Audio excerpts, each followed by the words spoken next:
calcio reacciona con el agua líquida para producir hidróxido de calcio e hidrógeno gaseoso. En un recipiente con 60 gramos de agua añadimos 80 gramos de hidruro de calcio.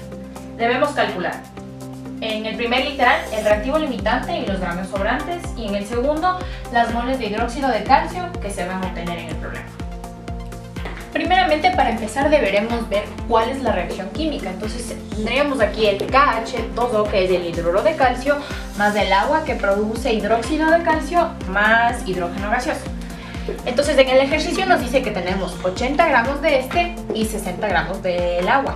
Por lo tanto, para poder calcular el reactivo limitante necesitaremos coger uno de estos dos elementos. En este caso yo he escogido el agua. Entonces, si tenemos un calcio aquí, otro acá, entonces estaríamos por medio del tanteo viendo que todavía todo está bien.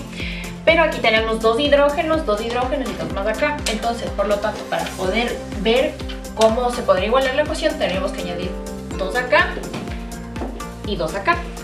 Ahí tendríamos la ecuación igualada. De ahí procederemos a coger este elemento, que sería 60 gramos de agua por 18 gramos de agua sobre una mol de agua. Una vez igualada la ecuación, tendríamos aquí 2 moles de agua y también 2 moles de hidrógeno gaseoso. Entonces, por lo tanto, procedemos a coger el primer elemento. Para poder calcular esto en moles, necesitaremos el peso molecular, que el peso molecular del agua sería una mol de hidrógeno por 2 más 16 gramos, que nos darían 18 gramos sobre mol. Entonces aquí tendríamos este cálculo, y ahora que ya tendremos igualada la ecuación, añadimos aquí 2 moles de agua, que esto sería por una mol de KH2 por... De ahí, procederemos según la ecuación que tenemos. Tendríamos que calcular también el peso molecular del hidruro de calcio. Entonces tendríamos 39 más 1 por 2, porque tenemos 2 moles de hidrógeno, que serían 41 gramos sobre mol. De aquí cogemos este peso molecular y según la ecuación, que tenemos solamente una de hidruro de calcio, calcularíamos 60 por 1 por 1 por 41 dividido para 18 por 2, que tendríamos un cálculo final de 68,33. De ahí, con el siguiente elemento que tenemos, que es el hidruro de calcio, procederemos a calcular también el reactivo desde acá. Entonces, con el peso molecular que sacamos anteriormente de 41 gramos del hidruro de calcio sobre una mol, que tenemos según la reacción, tenemos 2 moles de agua y solamente una de estas. Entonces, sería una mol de hidruro de calcio sobre 2 moles de agua. Entonces, para poder calcular este peso que tenemos en gramos, necesitaríamos una mol de agua sobre 18 gramos de agua, que sería su peso molecular.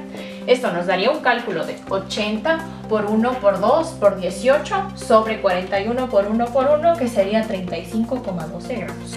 Finalmente vemos que el reactivo limitante de esta ecuación sería el agua, ya que aquí tenemos 68,33 gramos y el peso que solamente nos da aquí son solamente 60 gramos. De ahí, por último, para poder calcular cuál es el sobrante del reactivo que nos dio sobre el agua, tenemos que restar 68,33, que fue el cálculo que sacamos del reactivo limitante, menos 60 gramos, que es el número que nos da en el problema. Entonces esto daría 8,33 gramos de agua.